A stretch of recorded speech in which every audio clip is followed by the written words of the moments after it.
Paz seja convosco. A nossa meditação de hoje está no Evangelho de Lucas, capítulo 16, a partir do verso 27. Nós vamos ler até o 31. Esse é um trecho da parábola do rico e Lázaro. Se você ainda não assistiu o culto do último domingo, dia 29/3, convido você a fazê-lo antes de assistir esse vídeo. Nele eu exploro um pouco mais esse texto que vamos ler. O link vai estar aqui na descrição do vídeo. Diz assim a palavra do Senhor. E disse ele, rogo-te, pois, ó Pai, que o mandes à casa de meu pai, verso 28, pois tenho 5 irmãos, para que lhes dê testemunho, a fim de que não venham também para este lugar de tormento. Disse-lhe Abraão, eles têm Moisés e os profetas, ouçam-nos. E disse ele, não, Abraão, meu pai, mas se algum dos mortos fosse ter com eles, arrepender-se-iam. Porém Abraão lhe disse, se não ouvem a Moisés e aos profetas, tampouco acreditarão, ainda que algum dos mortos ressuscite.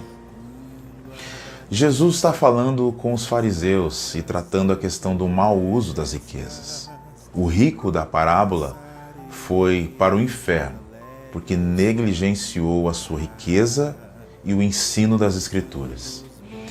O texto lido não se aplica apenas para incrédulos, mas especialmente para os crentes que ficam procurando resposta para aquela velha e famosa pergunta.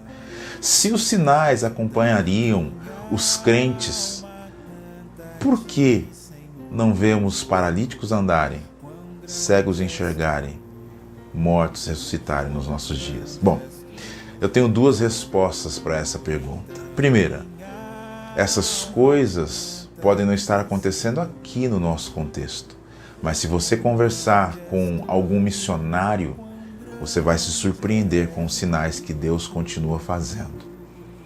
Segundo, porque as Escrituras são suficientemente eficazes ou eficazes para a salvação do homem. Queridos, nós precisamos entender que os sinais operam nos sentidos, especialmente na visão. Mas a Escritura, ou seja, a Bíblia, opera na alma, toca o espírito do homem, Hebreus 4:12. O testemunho dos olhos não se compara ao testemunho do Espírito. Jesus disse que o Espírito convencerá o mundo do pecado, da justiça e do juízo, João 16:8. Essa história de que os incrédulos irão se converter com os sinais, isso é falácia. Por que é uma falácia? Por 2 motivos também. Porque o homem e a ciência moderna sempre buscarão uma explicação racional para os milagres. Segundo, porque a Escritura nos mostra cenários muito diferentes.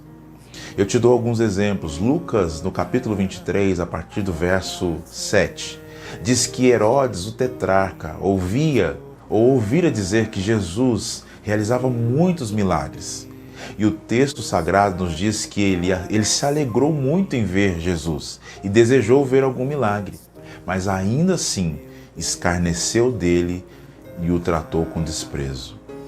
Mateus 14:2 diz que ele, Herodes, imaginou que João Batista havia ressuscitado dentre os mortos quando ouviu falar de Jesus. E isso deixou assustado, porém jamais se arrependeu e nem foi conduzido para mais perto de Deus por causa dos milagres. Outro exemplo é Lázaro, irmão de Marta e de Maria.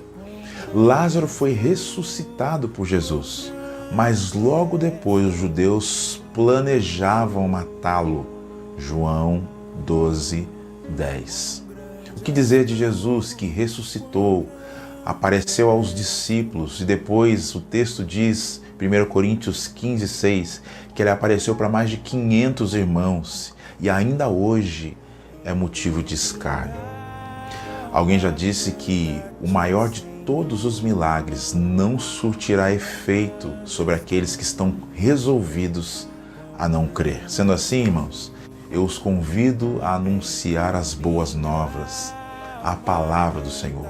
Ela é como um martelo que esmiuça a pedra de Jeremias 23:29. Este é um dos motivos pelos quais o apóstolo Paulo dizia que deveríamos falar uns aos outros com salmos, hinos e cânticos espirituais, cantando e louvando de coração ao Senhor. Ele sabia que as Escrituras eram suficientes para a edificação, para a salvação do homem. É este o tempo, é agora, é urgente. Que Deus te abençoe, que Deus continue ministrando ao teu coração. Um grande abraço, na paz do Senhor.